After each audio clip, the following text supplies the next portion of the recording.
İstəyirəm gedəm diyar-ba-diyar, könül vətənindən əl çəkə bilməz. Gerek bülbül çeke gülün qəhrini, bülbülün qəhrini gül çəkə bilməz. Yad olubdu qohum, qardaş, el mənə yaxın ikən uzaq düşüb. Yol mənə ilahim veribdi dərdi, bol mənə yükləsəm bir qatar fil çəkə bilməz. İstəyirəm gedəm diyar-ba-diyar, Könül vətənindən əl çəkə bilməz. gerek bülbül çeke gülün qəhrini,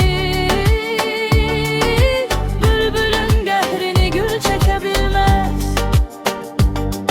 Gün xoş keçər əgər dövlət var olsa, zərrəcə nəzər kirdigar olsa, şahlar şahı bir kişiyə yar olsa, yığılsa ayağın el çəkə bilməz.